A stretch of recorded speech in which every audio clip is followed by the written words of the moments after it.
Hey everyone, Casey Kasem here, bringing you another episode of Get Real with Casey Kasem. This week I got to talk to my homie, Peter Howard. You might know him on Twitter at PA Howdy. He's a writer over with DLF, or Dynasty League Football. He also does projections for the Underworld. He's a writer of things, that's what he says, and I will agree. He also hosts the brilliant Dynasty Crossroads podcast. On this episode, we chatted it up about all kinds of awesome stuff. We talked about chess, especially with the Queen's Gambit being the thing that it is right now. We talked about his move to the United States. We also talked about Rick and Morty and stealing kidneys. You can follow me on Twitter at DKCKasem. You can follow the pod on Twitter at GetReal_pod. You can find my writing over with the Fantasy Footballers. This podcast is part of the Dynasty Addicts Podcast Network. Make sure you're following the DAP Network and you're listening to all those rad podcasts that come along with it. I also wanted to say real quick that one of my favorite rappers of all time, MF Doom, passed away back in October, but we just found out about it right before the new year rang in. Doom has been an inspiration to me for a very long time, and the news came as a shock to me. Just wanted to say, if you haven't heard Doom's music, you need to go check it out. Promise you won't be disappointed if you're a hip-hop fan. Okay, and now with happier times, let's get to the interview with Peter Howard. Yo. Hey, how are you? I'm pretty good. Yourself? Perfect. I'm perfect. Okay. As I cough up along real quick. But yeah. I think that's my line. No, nice to be here. Yeah, for sure. I was, I'm used to talking to you in an open bar. I'm drunk. I don't remember the conversation thing. I'll wait. If you want to go ahead and get drunk, I'm happy to wait for that. Trying to start. Yeah, I'm working on it. There we go. So, yeah. So how have things been going for you with everything that's going on and all that fun stuff in the world? Oh, I don't know.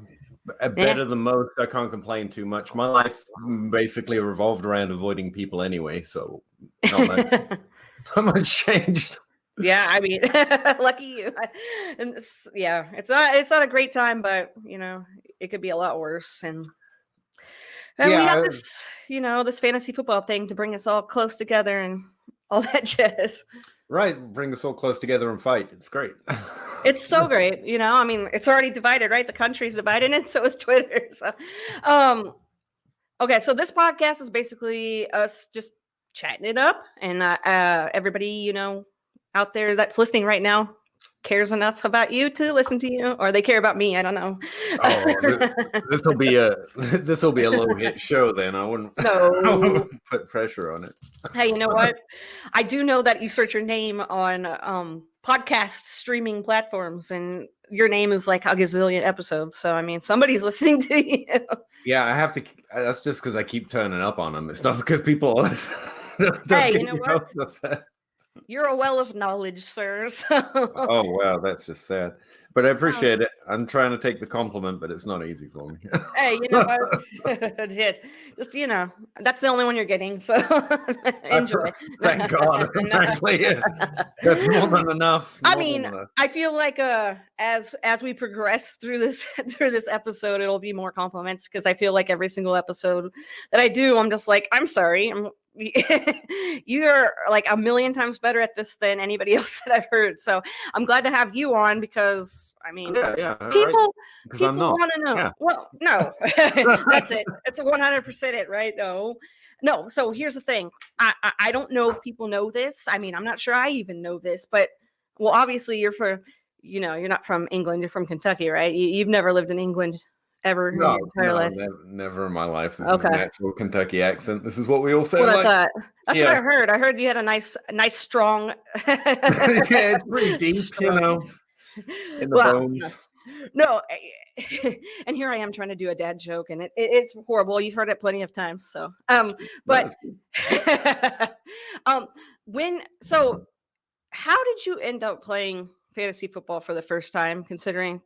I mean, you are from a country that doesn't have an NFL team, let alone, Yeah, and I basically just made fun of American football. That was most of my life, because 4 tries to move it. What's that? That's not a free flowing game. No, I'm a nerd, I guess, but I like sport. I wish I had a better origin story, but I don't. Yeah.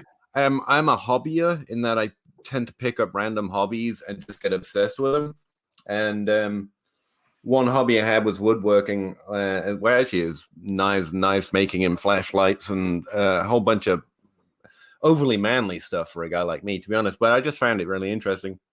But one of them started up a fantasy football. One of the groups I was involved with started up a fantasy football league one year, and they literally couldn't fill the league, so they asked me, and I was like, "Sure, what's that? What do we do?" And it was a redraft league on ESPN, and I just really enjoyed it. And so I started to get more and more involved in it. And then I figured out those nerdy things you could do with it. I was like, "Hey, this is pretty cool." But half the stuff you listen to, especially you know how you start. You start listening to Matthew Berry, and you keep listening to Matthew Berry, and that's about it. But also CBS and some of the other guys and girls out there. Liz Loza. I first met Liz Loza. Well, not met. I've never met. I'm not famous. But I heard Liz Loza guesting on a podcast called The Fantasy Football Guys, but not The Fantasy Football Guys. They're one of the oldest running podcasts, but they're just two guys from Philly. Okay. And they used to have her on, and I thought she was amazing. And then I heard JJ Zacharyson on a podcast, but they tell you these stats and these metrics to track and look at. Be like, that's great, but they're not on the ESPN page. Like, you can't get a history of yards per touchdown or target share very easily, so you could get a good idea of what's happening, what's likely to happen next. And so I just started like copying and pasting it into a spreadsheet, which I literally out myself. I hadn't done any of that stuff. Excel was just that thing next to Microsoft Word for me. But like, that's what I had. So I started copying and pasting it into Excel, and then I got enough of it. And someone mentioned Twitter, and I was like, I don't like social media particularly. And they were like, no, you got to, if you like fantasy football, you've got to be on Twitter. I was like, really? So I made an account, and I found lots of people that it was fun to argue with. Yeah. And I wanted to prove them wrong, so I had to figure out how to make my spreadsheets look like in any way presentable. And eventually I just started writing to sites and saying, hey, I collect a lot of this data. Can I write an article for you? And it just kind of spiraled on from there. And, it took up so much of my life that those original hobbies all died. And that's where we're at. That's where we're at now. I'm still doing the exact same thing. Hey, you know what, though? I mean, you picked a really awesome hobby, and you're really good at what you do. So I feel like it serves me, Casey. It's really a calling. I see.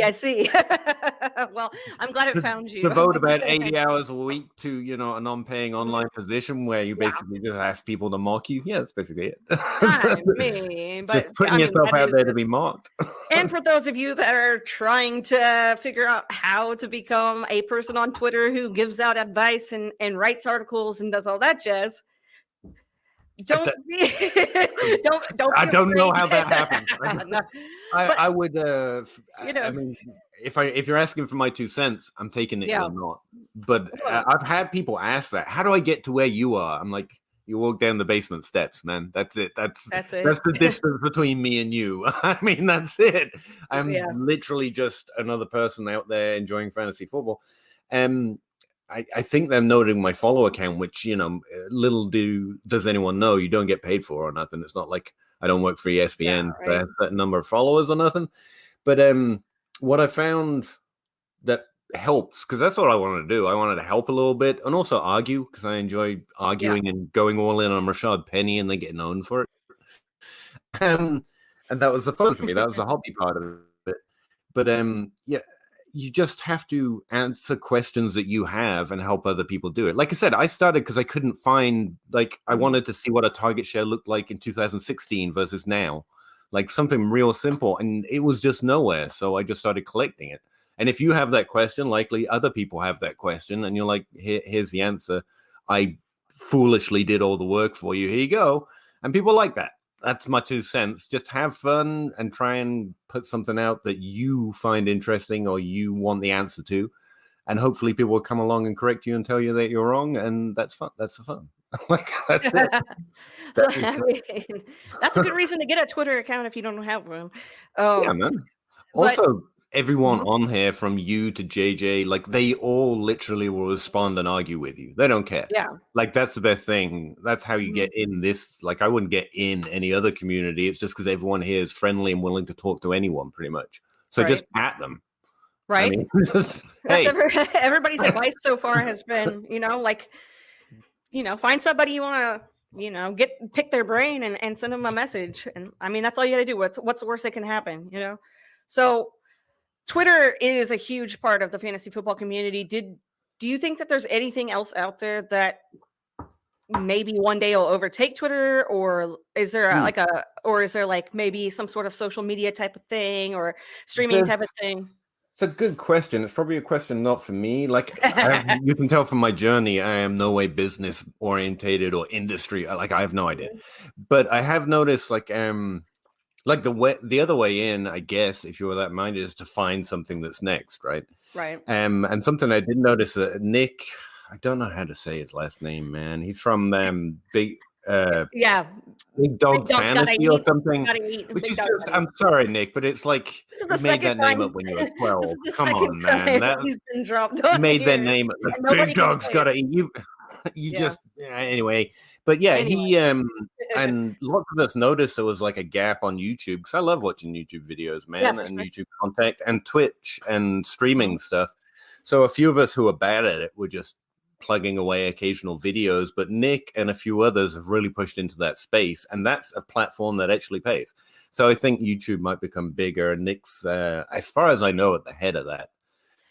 He's the first one to really, that I know of at least, to elbow out some space in that particular forum, and good for him, man. And he's mentioned TikTok. I don't know how fantasy football work on TikTok, other than people like Gabe Gearing and Pete Overzet are hilarious. Yes. I don't know it's going to cover, our boring fantasy stuff, but they are hilarious and they're on TikTok. So maybe that might be a bit of a stretch, but we'll see. We'll see. That and Snapchat, like all the cool kids are using, and all those fun apps. You're going to get like fantasy, like, Tinder, where you like swipe for like your analyst to help you out with your nope, I don't want him, I don't like it, her qualifications are okay. I don't think we like the entire fantasy industry, despite how many millions get made by DFS sites and ESPN and shit. I don't think we're big enough to ever warrant like a specific thing for us. But I guess maybe you've got the consultants type organizations starting to start up, and honestly, one of the other things I've learned about, like, you got to take a position. Like, I love presenting the averages and talking about what's a better and a worse bet. But at the end of the day, people want start-sit advice. They want, do you like him? Just tell me if to draft him right now. And that's harder to do in podcasts because you want to present the landscape. But if you're on Twitch or TikTok or YouTube, then you can just say, draft this guy right now. And that's immediate. That's not, I have to send an email and wait for them to respond, and then they'd say sub to my whatever. Instead, it's just, hey, you, should I draft this guy right now? Yeah, sure. I would draft that guy right now. That's something like that's, you're not too far off probably what's missing, if you know what I mean, the more immediate stuff. Yeah, that's that. Yeah. When I was talking to TJ Hernandez, we were talking about that immediate gratification, like just getting, and that's what DFS is so, like, especially right now with COVID and everything. It's just been a crazy year for fantasy football in general. And you were talking about Twitch. So I know that that's a thing that you have used yourself as a form of getting your information out. Because I don't see a whole lot of people streaming on Twitch. What about that do you think is not for us anyway?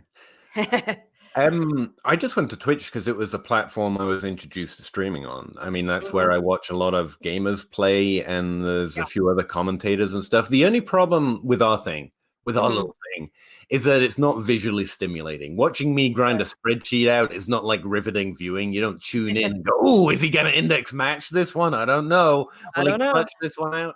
So I've had a difficult time. Well, not difficult. I've played with a few things on what to do on streams, because mostly, you just end up sitting there and hoping people turn up and you can chat to them, or treating it like a mini podcast. Like you've got an idea of a hobby horse argument you want to get on, and you just start talking about it.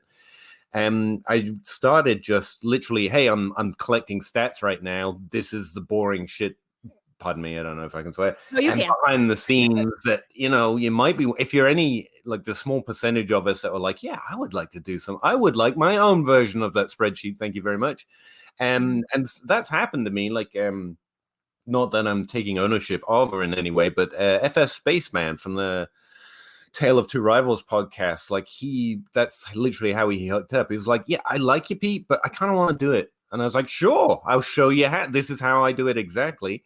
And now he does his own thing, and he's just kind of picked up from there. And I'm not saying I taught him, but like I like to think I gave him, hey, you can just do it. And here's a guy who will literally just bones for bones, like step for step. This is how I do it as a non-coding person. I haven't been taught. I've learned it to do this, which was a lot of Google searches, basically. And I'll cut the Google searches out for you. And that's been fun. I mean, it's not going to be, I'm not trying to make $1 million or get 20,000 subscribers or anything, but every now and again you meet someone like Dave and a whole bunch of other people who just enjoy that part of it. And then you get hopefully everyone else, and I think that's most of the people that tune in, to say, hey, should I start this guy? Or where do you think targets come from if they're not vacated? And so, yeah, I don't know what Twitch is, but that's why I'm on it. It's just because I like the platform. Yeah. That's how I was introduced to it. I've only recently learned it's relatively new and people are like, what? Twitch? But yeah, that's why. I can't claim to be finding new spaces or anything. It's just a space I knew of. Yeah, so that's why I'm there. I really like the platform. It's snazzy and gauged towards the youth, so everything looks cool, and I feel really out of place there. but it's fun. It's fun. I mean, yeah, it is a up and coming thing, and just like Twitter was at one point an up and coming thing, and the internet was an up and coming thing. I've talked to a lot of guys and gals, well, all guys that had been born, a ways away when they had to do their, fantasy football stuff over the phone because they didn't have the internet and all that jazz. So now that, it's been quite some time since technology has played. We have apps now that do things for us, setting help us with our lineups and all that other jazz. How do you think that technology, like the improvements of apps and the people creating new things and all that jazz, how do you think that that's going to continue in the future? Do you think that there's going to be like a realm that's missing right now that somebody's going to tap into?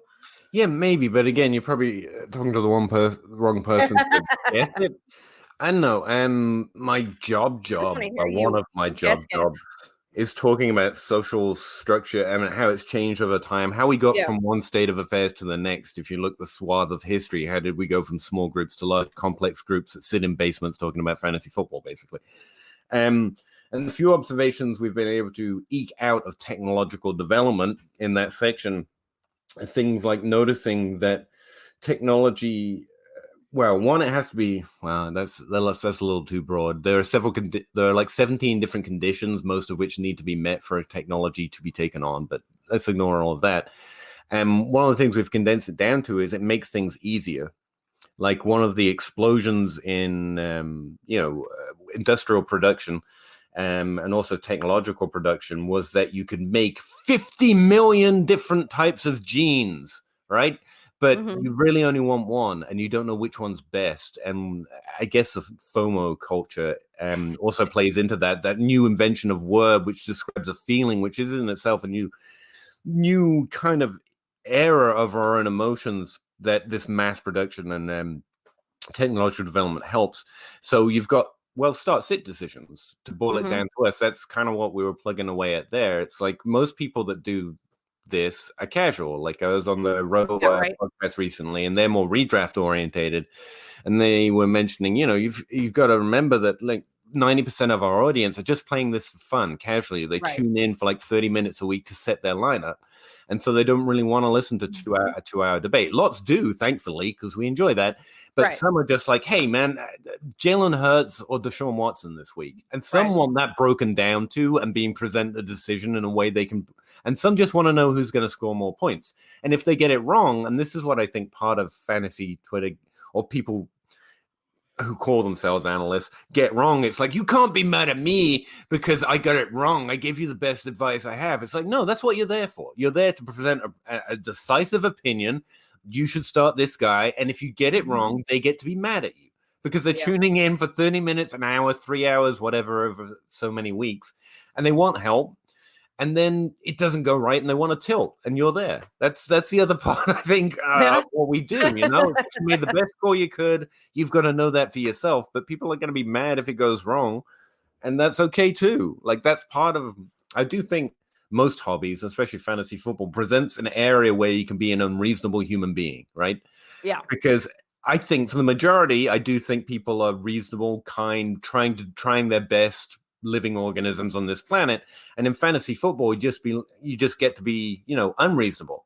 It's like the team sucks. They're pouring millions of dollars into all this research. They are professional football coaches, and they don't know Russell Wilson should pass more. They're idiots, even though, you know, they're millionaires and they've done this all their whole life. It's just, that's kind of an avenue sport in general gives to us. You get to cheer and boo.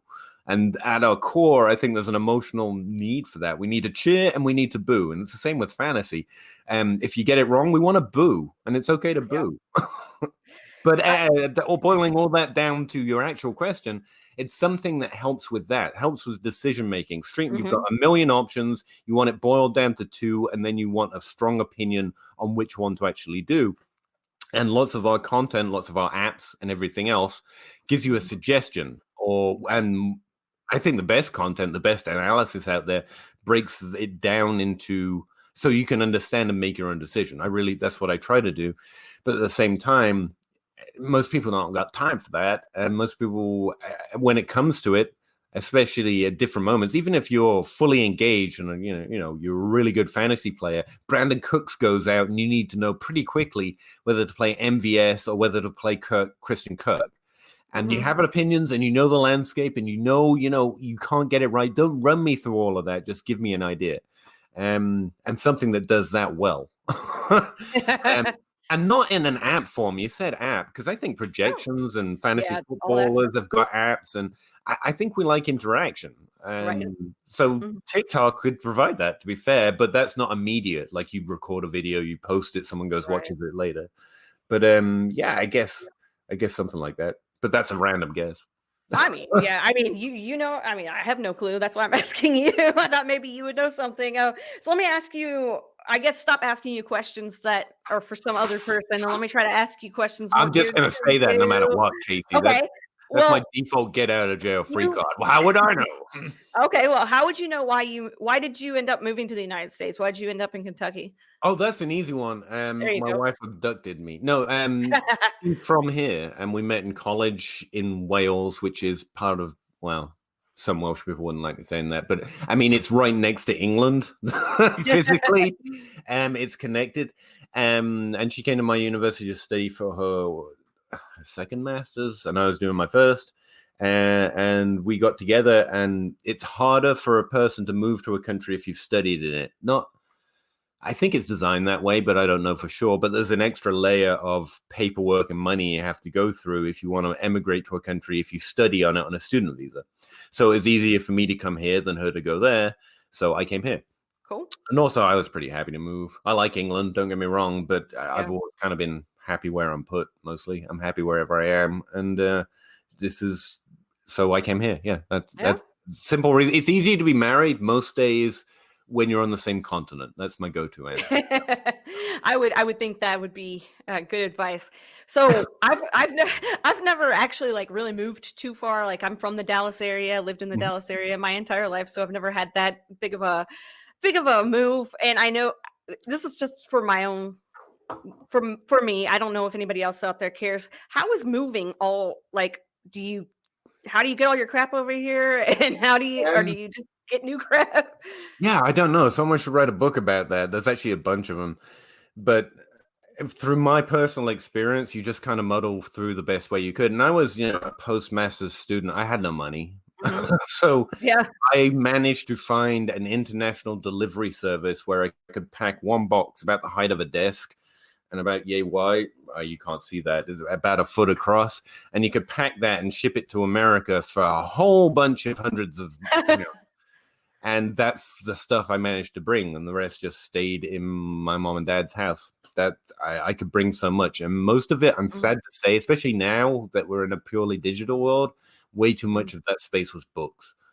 And then I had my plane luggage, which was the clothes I arrived with. Those are the only clothes I had when I got here, because I've never cared much about them. But yeah, it's books. What else did I cram in there? A few memorabilia things from your life that you don't want to let go. A laptop, but I took that with me on the plane. Yeah, I brought relatively little to the marriage. Let's be clear. I brought a lot of student debt and a bag of clothes. That was basically it. Look at this dude over here. Yeah. Hey. So, all right, let me compose myself real quick. All right. So you were talking about books. So that's going to be my segue to writing. So you write, you're a senior writer with DLF. Is that correct? And what exactly is that all about? How did you get involved with DLF and all that jazz? No idea. Don't tell them, but I have no idea what I'm meant to do. And no, I really just, it's like what I said about moving. Actually, I basically tend to be happy where I'm put unless something makes me intentionally unhappy. But again, back to the story I was telling at the start, I just started writing websites because I found since becoming an adult, half the secret of life is you're actually meant to do things. Things don't show up. So if you want a job, you're going to have to write the people you want to work for. You have to choose who you want to work for. It's not going to present itself to you. And then you write them and say, hey, this is who I am. This is what I can do. Is there anything you're interested in? So I started just cold cocking websites like, hey, I've collected spreadsheets of stats. I like your stuff. Could I try and write an article for you? And I actually had written a few things. Like some people suggest starting a blog and you have to have material to show people. Right. And that would be real smart. I was dumber than that. I was just like, I would like to write about fantasy football. May I do that for you?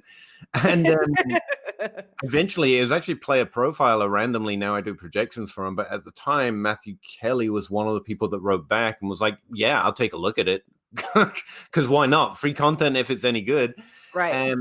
And I was like, sure. Yeah. Now I have to think of a whole subject. And I wrote an article for him and I proofread it about 1 million times, sent it to him, and he sent it back with honest feedback, which is always painful to receive, saying, hey, you got a lot of work to do here. Here's some things that I encourage you to try and do. And, take a second swipe. If you ever get there, send it back to me and we'll see where we're at.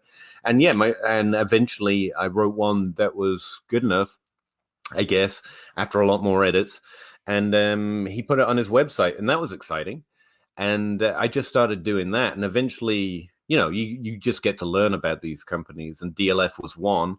And I did the same thing to them. I'd written a few articles for Player Profiler. Everyone said DLF was a great organization.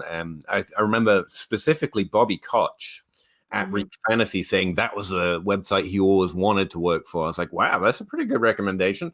So I wrote them, and their onboarding was a lot more. They have a whole process. And they were like, well, are you on our forum? I was like, I didn't know you had one. Honestly, I'm just on Twitter. That's it. Yeah. And they're like, well, join our forum, get to talking to people. If we like you, if you say interesting things, whatever. But they also, because I'd written articles before, and I think one had been on Fantasy Pros, they were like, well, also write us something while you're doing all that, because we don't like to hire someone just that isn't involved in the forum. We like the people in the forum. We want to give them kind of first crack. Write us something. And so I wrote them something and engaged in the forum and tried to get in that little free world. And the forum and everything else is just free fantasy advice, conversation. It's like Twitter, but long form. It's a really fun place to be. And eventually I wrote one that they liked, and so they published that. And you just keep doing that. And I remember Jeff Haversack, he's one of the senior guys at DLF, I think still. It was started by just a few guys.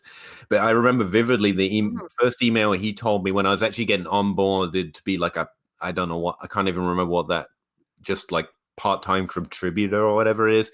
He was like, just, I don't mean to be mean here, but there's no money in this, right? Don't be doing this to make money. I was like, I've been on Twitter for a year. I got you, boo. I know exactly what this world is. I just think this would be fun for people. I'm just trying to help. I want to be part of this community. A big part of my fantasy life and that earlier hobby was I moved country, talking about moving countries. Yeah. I knew no one here. I knew my wife, and then I knew her family, and you're an adult and you go into work and you make work friends. But my whole safety net and social network was just on another continent. So I didn't know anyone, but I did know sport because I've been playing sport my whole life. And I knew the fun of it. I wanted to be involved in sport. I didn't have the time to go join a league or anything. Also, I was too old to join most of the leagues that accept my skill level for most things at this point. And once you get past 18, like it's professional. So it's starting to get those jobs and not like free school leagues or nothing.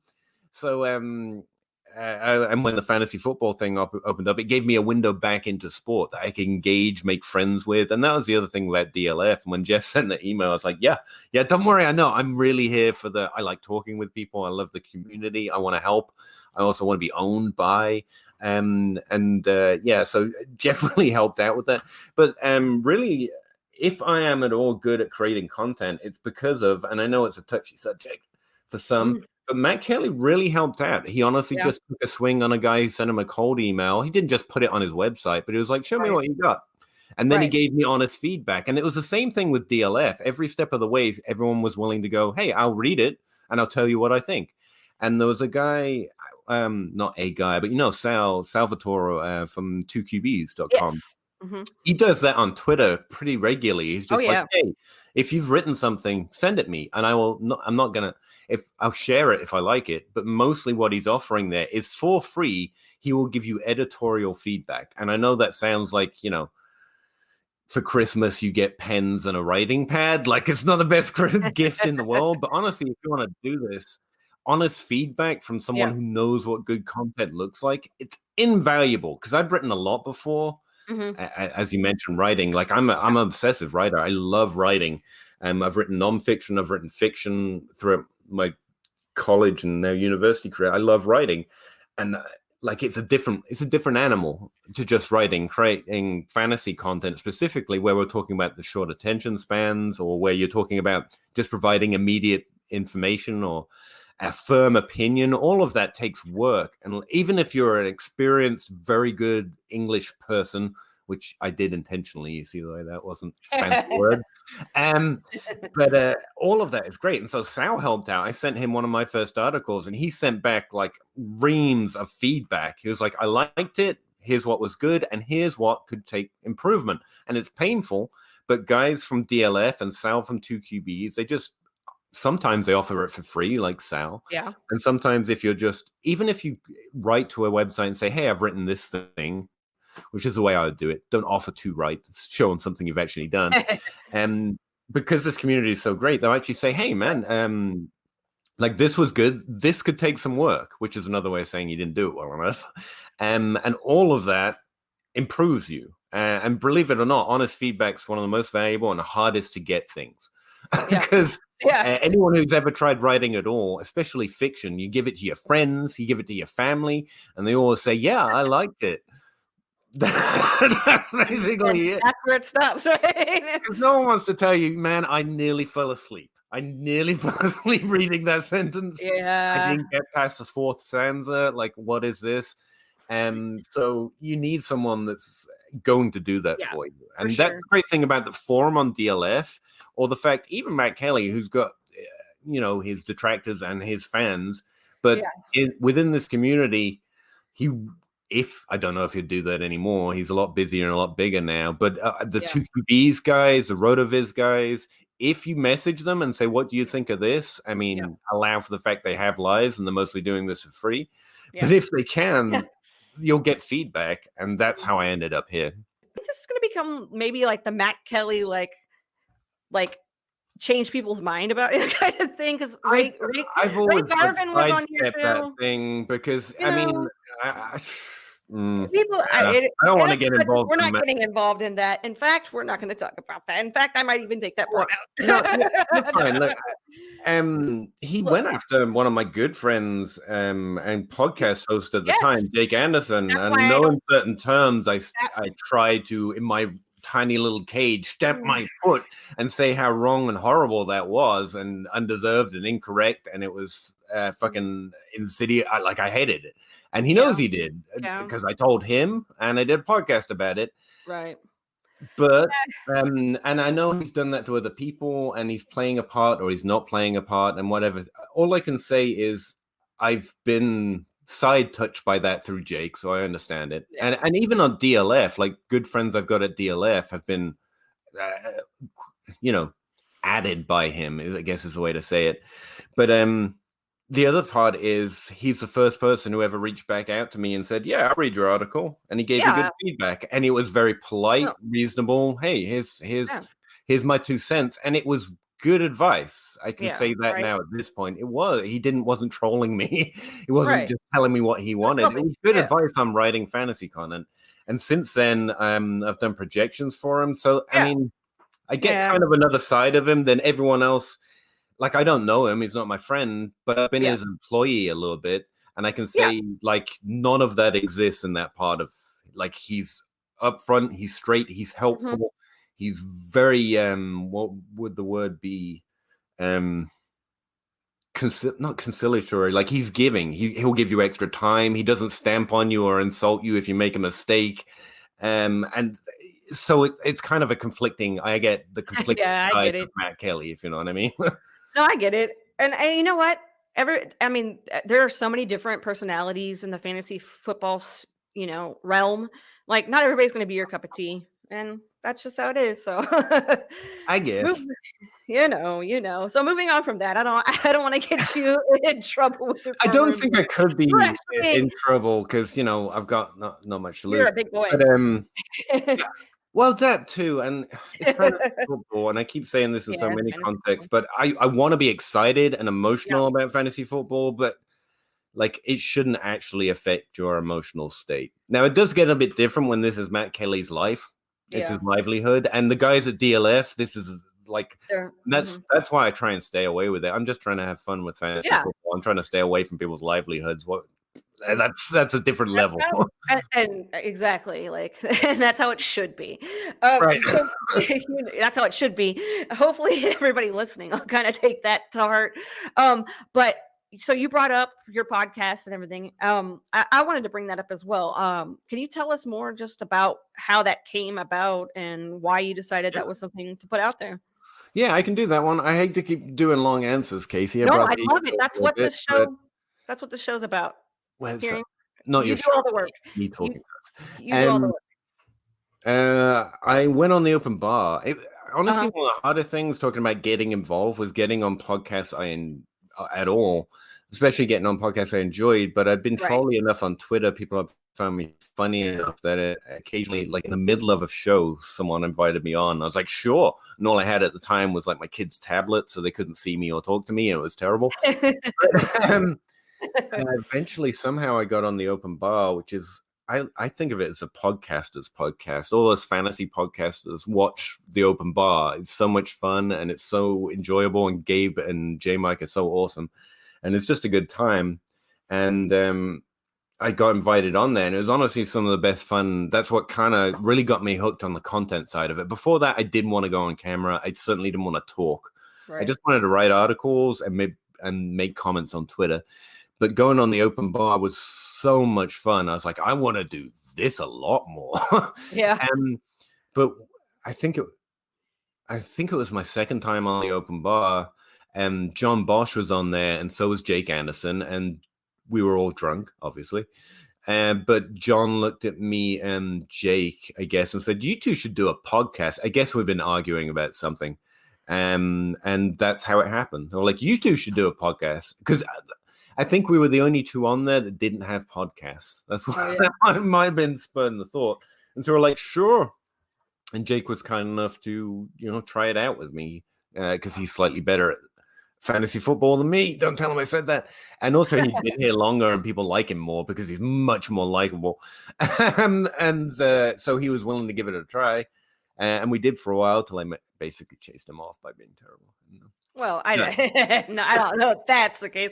Let me just tell you about Jake. He may pretend that he's this nice guy, but he screwed me over in a draft. We're just gonna say I didn't know what I was doing, and he took advantage of that. I'm just kidding. I love Jake.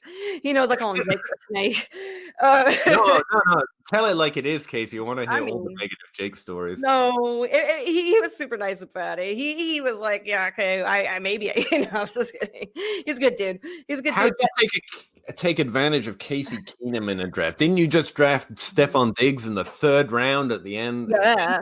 Third round, the only one. The only one out there who knew the truth. Anybody. I mean, come on. Right. I knew the truth before it was cool to know the truth. So, like, yeah. Facts. Fake. Everything's fake. Ain't no one taking advantage of Casey. No, I'm just kidding. It was all in good fun. That's a good league. But anyway, let's go. We're gonna go back to how you were talking also about Jake not being there anymore. How has it been doing a podcast solo versus doing a podcast where you have somebody else to go back and forth with? Well, everything's got pluses and minuses, right? I like it in some ways. I get to do it on my own schedules. Most of the time it's 4 a.m. the day before it's meant to go out, which is nice. You couldn't do that with a co-host. They get very annoyed. But I miss talking to Jake every week, like strongly. And again, going back to why I actually started being willing to be on camera or be on recording was because I had so much fun talking to Gabe and J Mike on the open bar. And none of that exists in a solo podcast. But I do enjoy it. You just get to do a 30-minute, and occasionally I get to invite a guest on when they agree to come on. And so we do a longer show and we have an interview / argument conversation. So I like to think I'm getting best of both worlds. The negative thing is Jake, well, he's got lots of positives to him. Don't let him listen to this podcast. This is the most I've ever complimented him, and I'm not comfortable with it. But he is, what I would say is more organized. He's also better at what I just put lots of things I don't like into a category called business, and that's what business is to me. Yeah, so Matt Waldman came on, and that was purely because Jake, he just reached out to him, and same thing with Elliot Christ and a bunch of other people, just because Jake was willing to cold DM them. And like I said before, I have learned that reaching out and just asking and offering is adulting, but I just end up wanting to talk to the same people over and over again because I enjoy talking to them so much. And occasionally I get into a really interesting argument on Twitter, and so I invite that person on too. And that's how guests are formed on the show now. Yeah, that's what I was going to ask you is how you get guests. Now, how do you end up guesting on pods? Because I see you all over the place, like we were talking about earlier. So how do you jump in with people? I Open Bar is like such a dope podcast for allowing people to just, come in. So yeah, just tell everybody. It's a good question. It's weird you say that because I actually feel like I don't go on hardly any compared to some people. Because I love it. I want more open bar experiences, But sometimes I ask, there's a podcast I want to go on, and I'll DM and say, hey, I love your show if you want to come on anytime. But mostly I get asked at this point because someone needs it. That's how the open bar happens these days, because they're like, I guess we'll ask Pete, because they know I'm thirsty for it.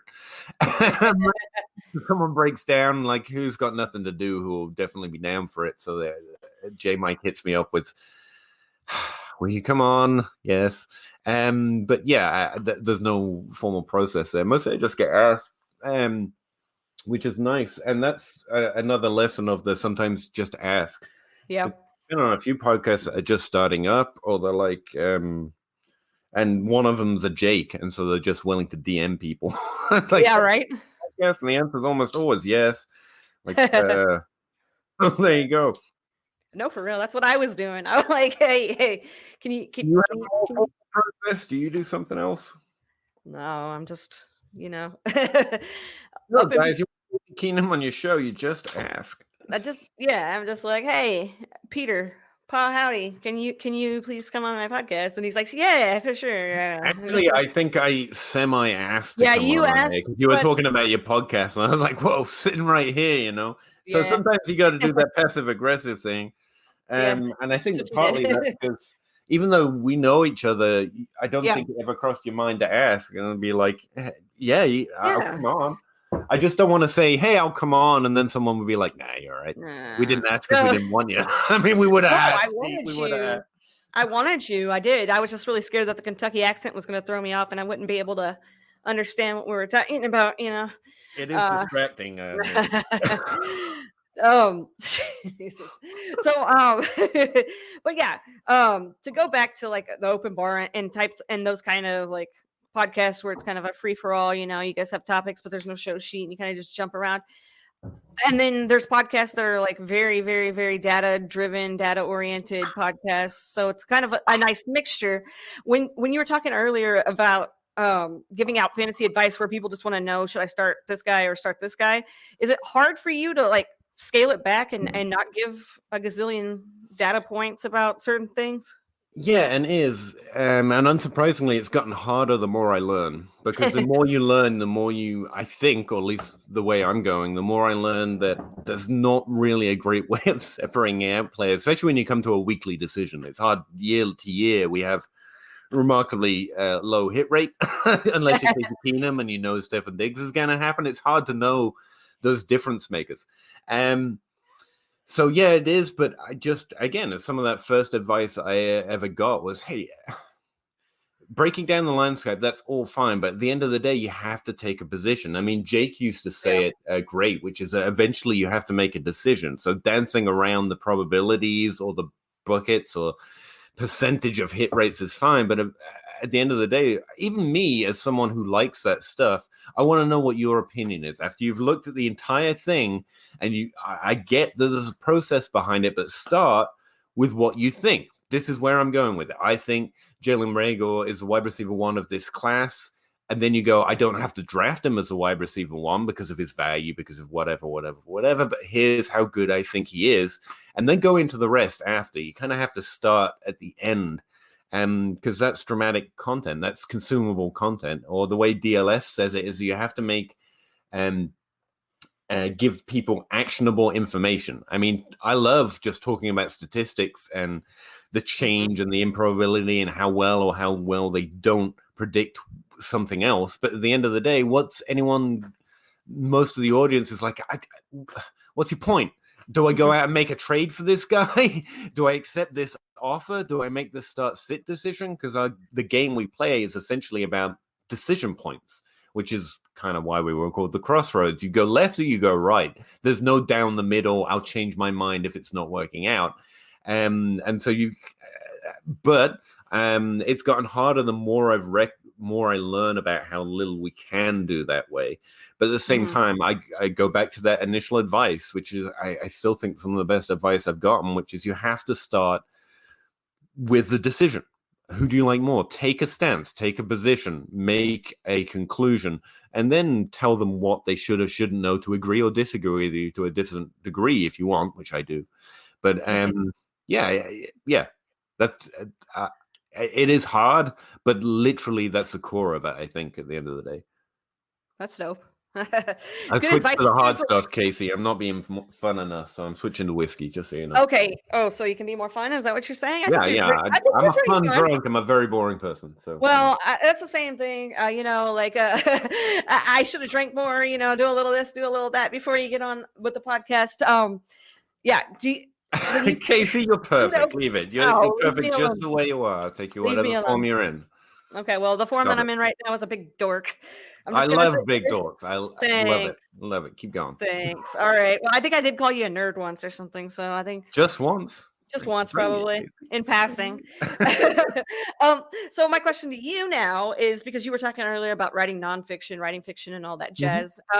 How did you jump into that? How? Because I had Andy Behrens on, and he was telling me his story about how he became a writer, like an actual book. So how did that happen with you? Again, I have terrible origin stories. I started reading late, to be honest. I was a teenager before I ever read a book. Like, I read one book before that age, and I liked it. I enjoyed the experience, but I was like, I'm kind of done with that now. I got games to play. I got sports to do. I got friends to hang out with and get drunk in bus stops. I'm good with reading.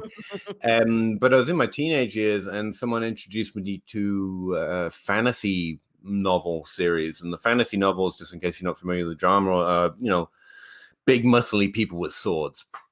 That fits in the area, which is not really my preference these days. But and it wasn't it wasn't Tolkien or anything that people would laud, but it was really I really enjoyed it. There were 1,000-page books. And I just got into the series, and I read it voraciously until I got to the 8th book, and then I had to wait a year for the next one. I did the whole Tolkien thing, but with an off-brand. And that was a 10-book series in the end, I think. but I just because I found something like with everything, if you find find a way, something that makes you enjoy it, you just end up loving it. And so I started actually reading fairly late. And, by the time I got interested in reading, I was looking up and noticing a lot of my friends were going to college. I was probably going to go to college too. And all of them have been like real smart people instead of fake smart people like me. So they'd read things like all this time. And it wasn't just a fantasy novel series. They'd read like books that you see on, New York bestsellers lists and stuff, or had old people names like Plutarch and Polybius. I was like, what the shit is this?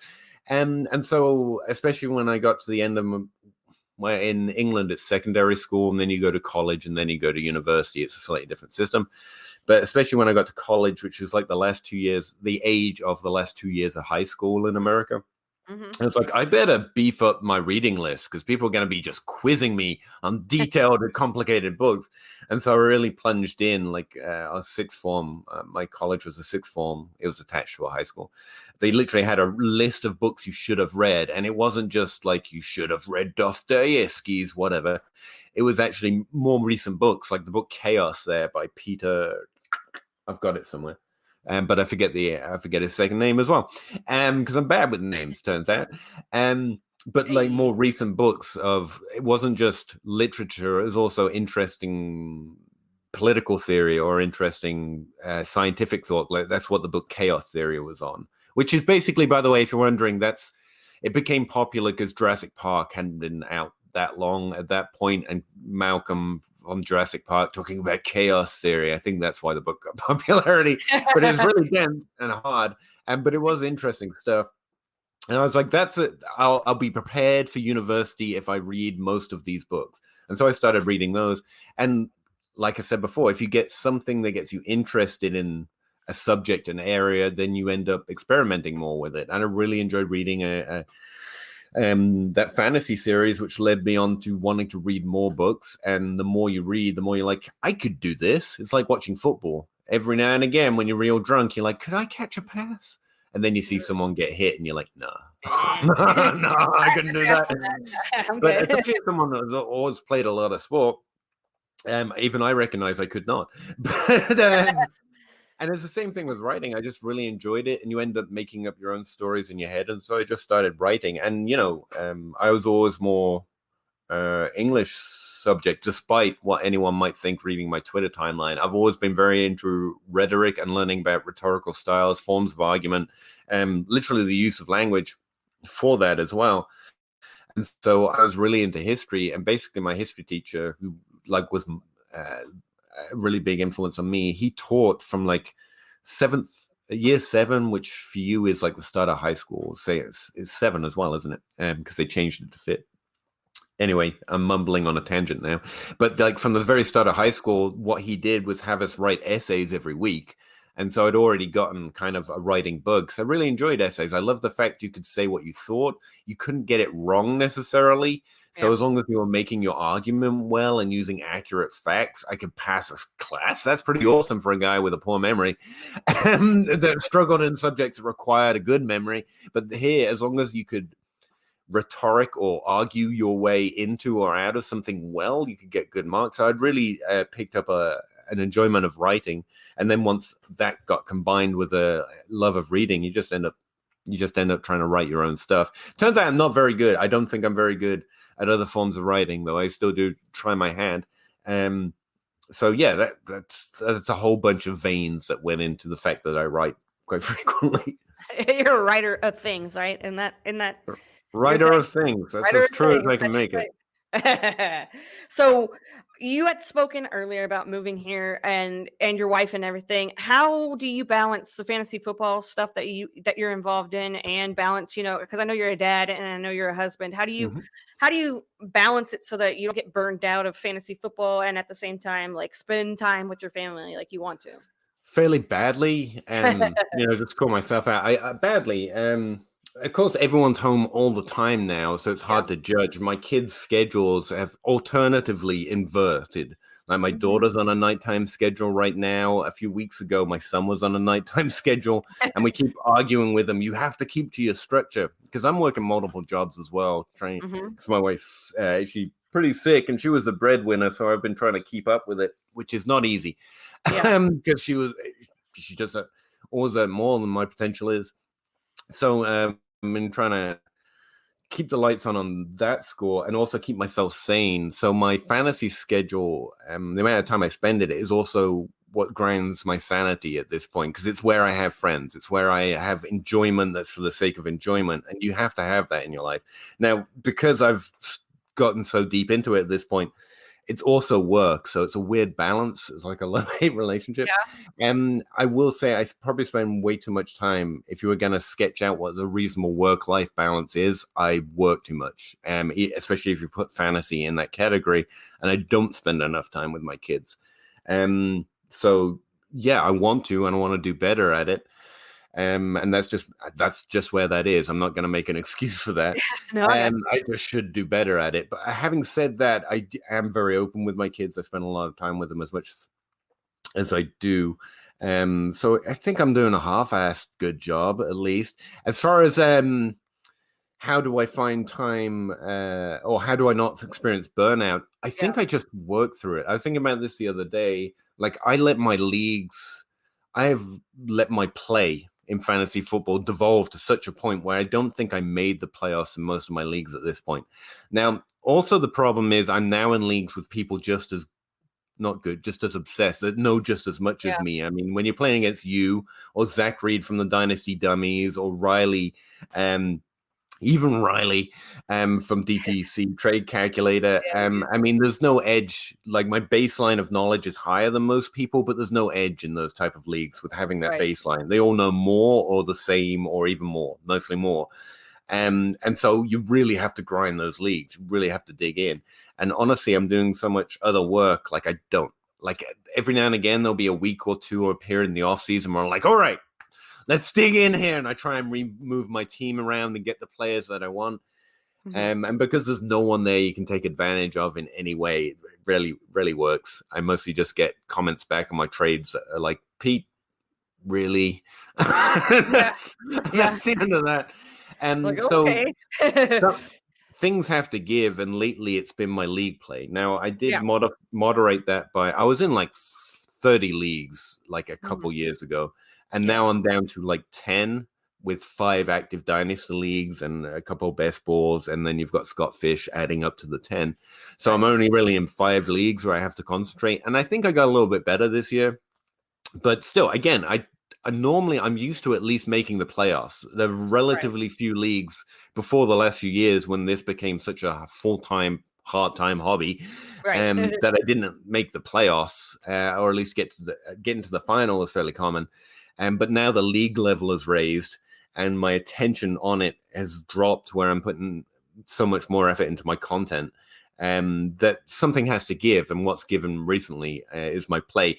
However, I do want to highlight that's also like an excuse for why I'm not in the playoffs. So I don't know if that's true or not. That might just be damage control in my own head, and they might just be genuinely this much better than me. But I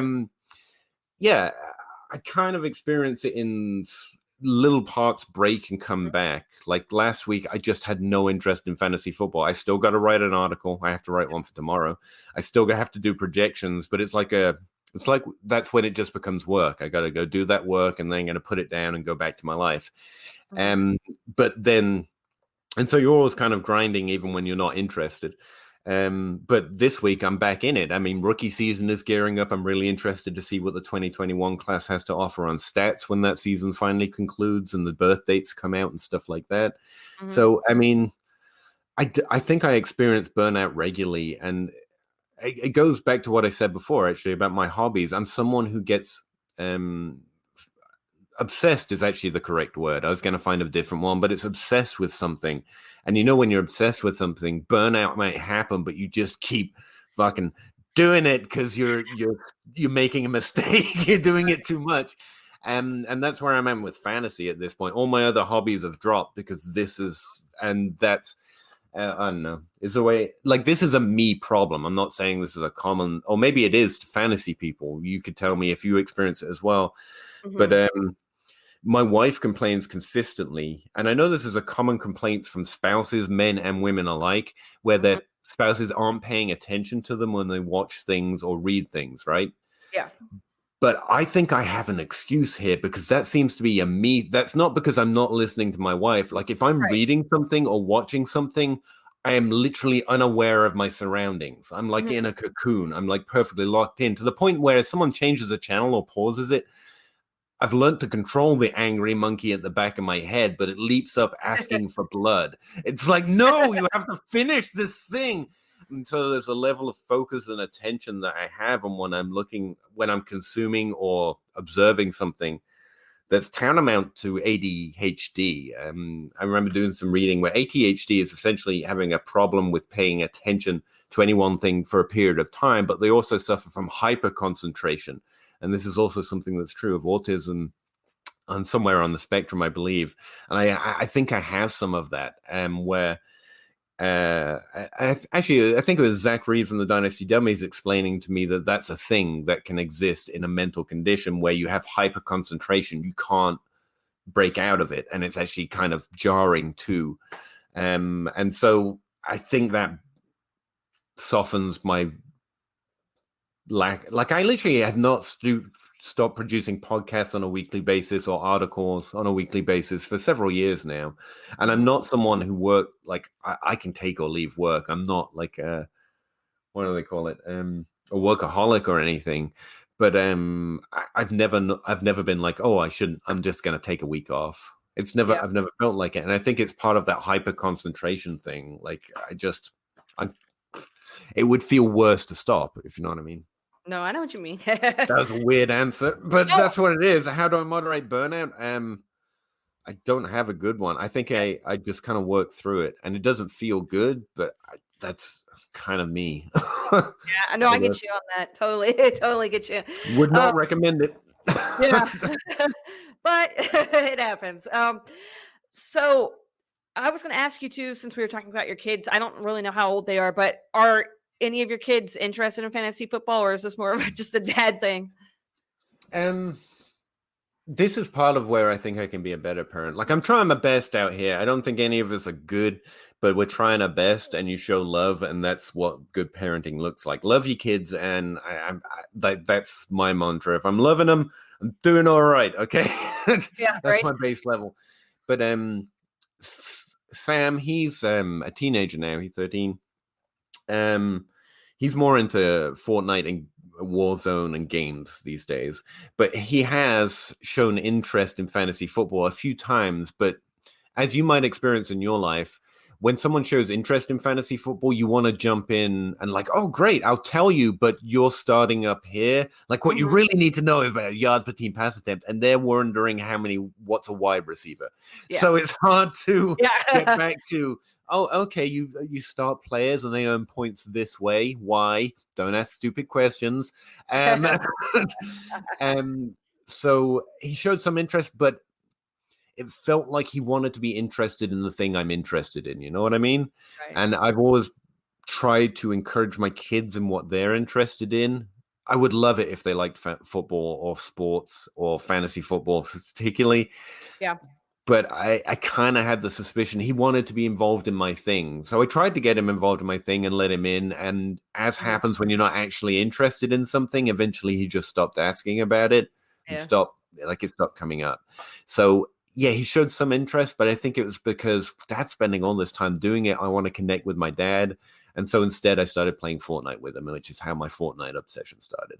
Trying to engage with something that he actually likes. That was the best solution I had to it. As for my daughter, she does that a little bit as well, but it's never been on fantasy football. She's younger. She's 8, 9, 10 now. She's getting towards being 10. Sorry, her birthday's coming up. And she's showing some interest in things that I do, not fantasy football, though. She has asked occasionally about what happens on a football field when it's on TV, but so far, no. So no, I have to say no. That's fine. That's okay, you know. They have their own thing, and I've always kind of tried to be open to that. Notice what my kids like, and try to get involved in what they like instead of the other way around. Yeah, no, that's totally cool. I like that you hang out with your kid and play Fortnite and stuff. Like that's cool because a lot. I wouldn't say a lot of people, but some people like just try to force their stuff down their kids' throats. I'm not a parent, so I don't know, but I but think it's from the same impulse, though. You want to be engaged with your kids, and you want to do things with them. Now, and it's problematic to try and do that with things you don't enjoy. Like I've tried doing puzzles with my kids, but as you might have noticed from my hyper focus thing, yeah, that doesn't go well because I'm like, no, leave the edge pieces there. We have to do this correctly. And then, well, I don't speak like this to my kids, but like that angry monkey in my head that wants to follow a process and do it all a certain way, and it doesn't go well with that type of play. But with games, it does. And my daughter, they both have a wicked sense of humor.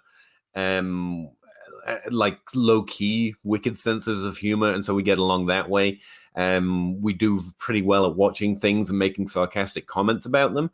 And that seems to be one of the big things we share a love and passion for. And so, yeah, reality TV's on a lot, but not for the reasons that they might think or prefer, perhaps, because we get along well with that. And movies, too.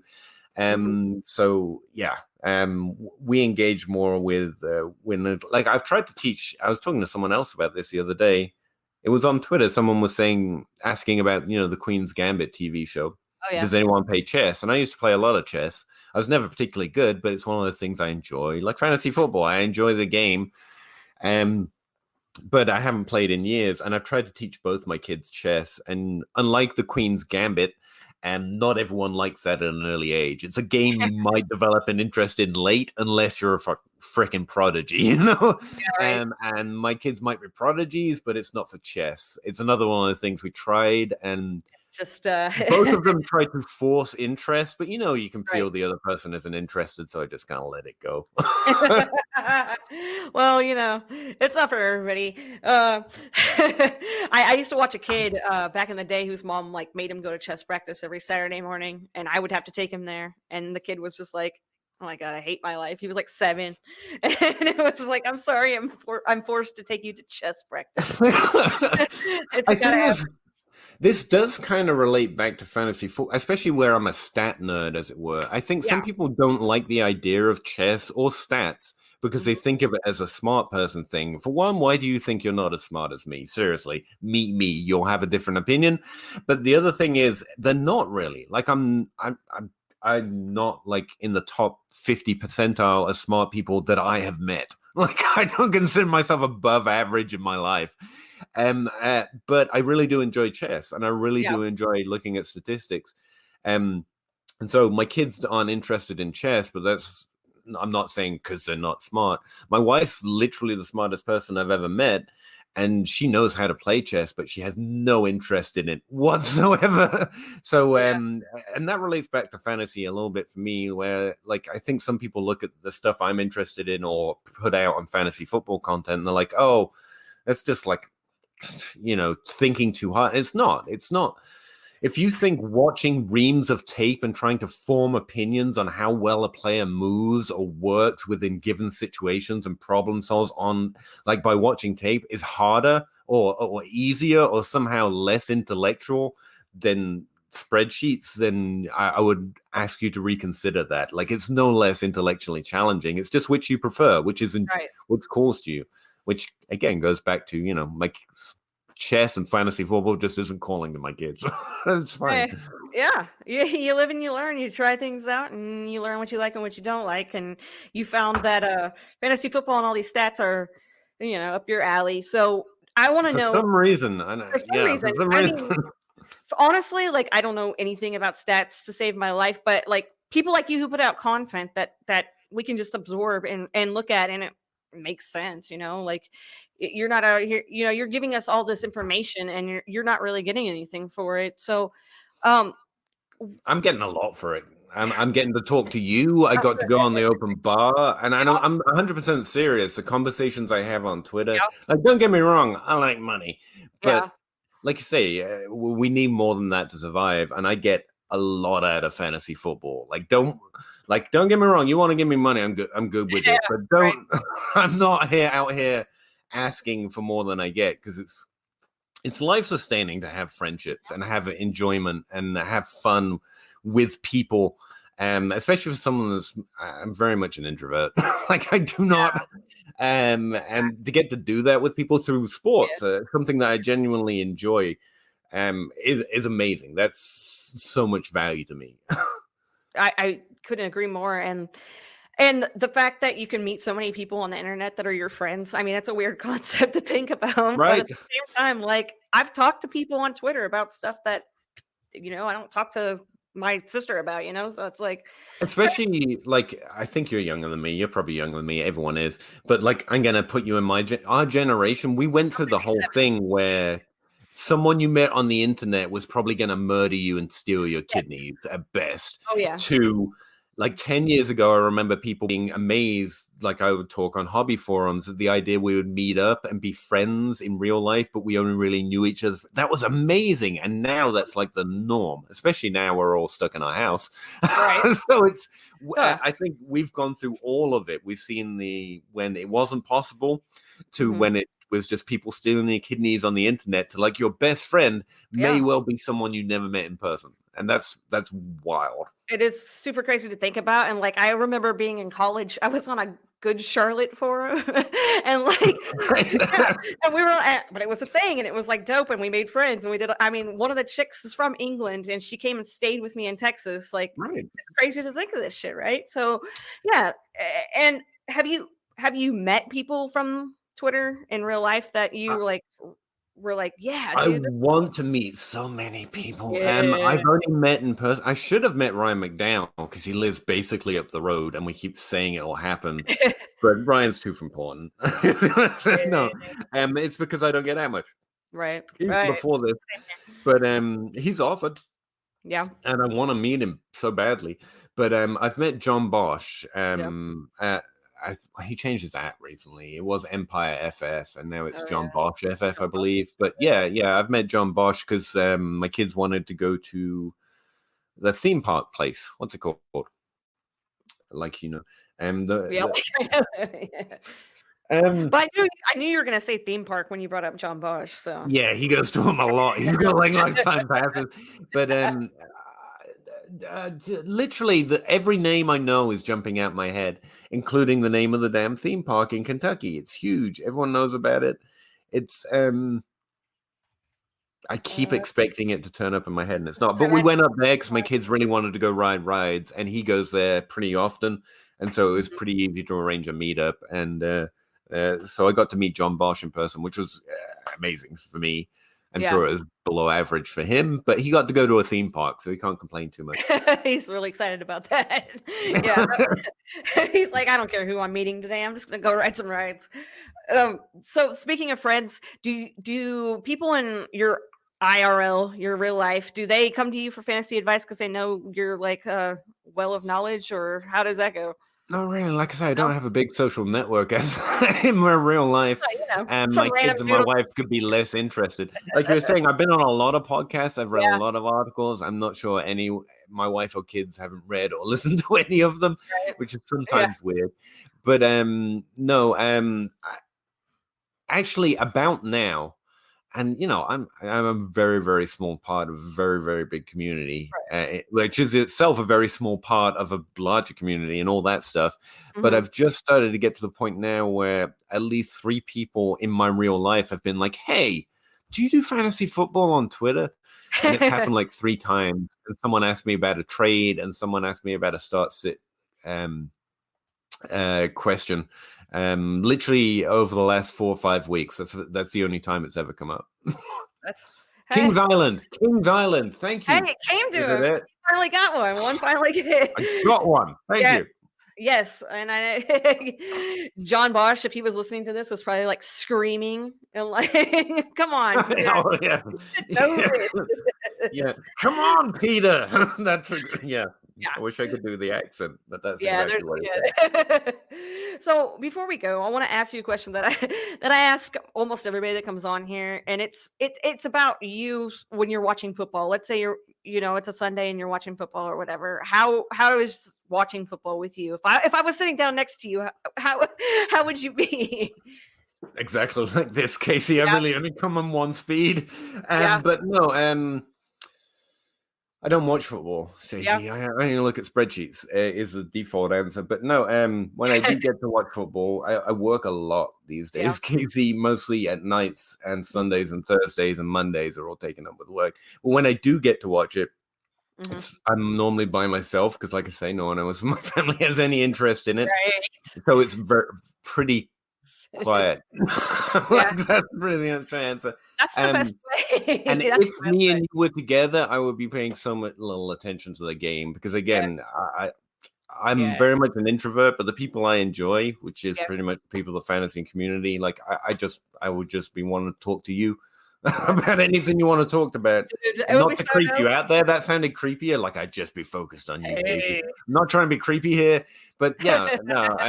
Hopefully, we'd have Yeah, exactly dude. this much fun. Like, Oh yeah, dude. that's I where think it would be like super dope if like a bunch of us could act. And I was talking to I had Bob Lung on, and we were talking about his expo that he has Yep. with everybody in Ohio, and I was going to go this year, and then all this stuff happened. I So have seen so many pictures of Dynasty Outhouse hugging people, and I just want to hug, man. A Dynasty Outhouse hug is Yep. basically making it, as far as I can see, because Golden. every conference there's pictures of Outhouse just hugging everyone. Yeah. Man, everyone but One me day. and you. I'm One sure day. he's hugged you too. It's He's just not hugged me. Not yet, but I can't wait to the precious, wonderful, magical day when Outhouse hugs me. Well, I would like to blame it on everyone else, but the fact I've never gone to any of them probably Yeah. hurts my chances of meeting everyone. But it does sound like a lot of fun. But at this point, so does leaving the house. I mean, for sure, 100% agree with you on that.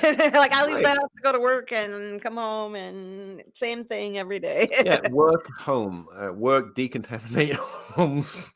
It's Oh yeah. like you say, I can't complain. I know everyone, most Yeah. people are having and lots of people are having a worse They time than do. me. They're So that's doing not a rough times complaint. out But there. No. leaving the house does sound fun. I'm just gonna leave it. You're gonna leave like that. That's what I'm telling my wife, and she's like, Going "No, to a I think this movie is great." sounds like Nirvana right now. That way, Going to a movie. Oh man, yeah. can you imagine? Can you I can't. imagine? I can't. But like my friends have been to movies right now, and I'm like, Oh, painful. have fun. I'm not going. I will stay at home. I'm pretty sure movie theaters are closed down here in Kentucky, or at least that's the last time I checked. So yeah, it's literally impossible right now. Also, they were dying before that, which is awkward because I love going to movies, man. In Kentucky, I don't actually know. What state are you in, Casey? Texas. You're actually in Texas. Hey, Yes. that's right. I remember that. Cowboys fan. Yeah, got it. And which has a very different situation right now. But do you have drive-in movie theaters? Because they're a thing that only existed in movies for me growing up in England. Like when drive-ins didn't exist. But there's still about 4 or 5 in operation. Like they're nearly dead. But I moved to Kentucky where there's 4 or 5 that are still in operation. And I love them. Just because it's such a piece of Americana that was just literally the thing of fictional movies for me. And like you'd think they'd be open, but they've been dying steadily as well. And I don't get why. It's such a fun experience. Yeah, I've never done it, but we've got a handful. Like that's so much better. Don't get me wrong. I love streaming and watching movies at home, but going to a theater or going to a drive-in is so much better. Like even though you only get to about 30% of the movie, you eat too much popcorn, you go home with a bad headache at 2 a.m, it's so much better. I don't understand why they're dying, Casey. I don't understand it. I think some of ours are still open, and we were supposed to go to one time in Fort Worth, and you could bring your dogs, and it was gonna be dope. But you can take your kids; they can go play on the side, and I'm like over here, like it's so much fun. I'm like, Greece is about the only reference I had to drive-in theaters. But that's it. Yeah. So I know I said that was going to be the last question, but really my last question is, has there been any movies, a movie in particular that you've watched while this whole COVID quarantine stuff's been going on that you thought was worth checking out? Um, oh yeah, there's a bunch, but I'll be honest, especially right now, I'm struggling to come up with a movie, though. I have watched a bunch that I've enjoyed, but I moved on to TV shows pretty rapidly, especially where content's getting slimmer. And that's why I've been watching so much more YouTube and Twitch, because that's content people can still make pretty constantly. It's always fresh, it's new, it's interesting. So I'm really enjoying watching a lot of that stuff right now. But I recently watched, like, I don't know if this counts as new, but because I'm always at least a couple years behind popular culture, it does that. But Everything is Fine, or whatever it's called, the show with Ted Danson. They recently released a new series of it, but I've rewatched that entire thing 2 or 3 times because I've really been enjoying that. I really enjoyed that one, and we also have a league themed on it, so that's been fun as well. Movies, let's see. No, I'm really drawing a blank on movies. I've been watching a lot of reruns and old movies, I guess. No, But it's been TV shows. TV shows. That's what we've been doing too. So yeah, I don't know why, but they work well in a quarantine pandemic. Something about TV shows, really. No, what we're like, wow, we watched all of Shameless from the start. yeah. Like how the hell? That's like so many seasons. Like how the hell? But we did. I've watched every episode of Rick and Morty start to finish at least 10 times.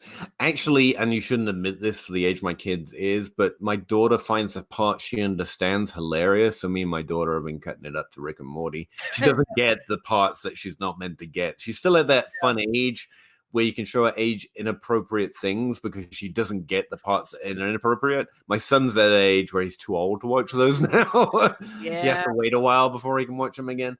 But yeah. Oh man. All right, Peter. I want to go ahead and let you tell everybody, where they can find you, what you got going on, everything else in that little thing. Yeah, okay. Let's see. No, I write for DLF Football, as you mentioned, Dynasty League Football. You can find me on Twitter at PA Howdy, and everywhere else PA Howdy as well. I've managed to sync all that up. So, YouTube, Twitch, you'll find me on the same username. But Twitter's the easiest and at least always free. So yeah, just that's where I'm at. If you want to come talk about football anytime. And appreciate TikTok. It, Casey. I am not on TikTok. I'm not yet. I don't have the talent of Gay Gearing from the open bar, and I am nowhere near as attractive as everyone else on TikTok. Like, it's not worth it. If you don't have talent or you're extremely attractive, Gabe has both. Obviously, then I don't think TikTok's me. But right. Maybe find me on Twitch. You can find me on YouTube. You can find me on Twitter, and that's probably it for now. Dope. Well, I appreciate you coming on, and I hope everybody enjoys this as much as I did. I hope you did. I'm sorry. I don't know if this was any fun for you at all, but it was really great to get to talk to you, Casey. I appreciate it. Oh, yeah, for sure.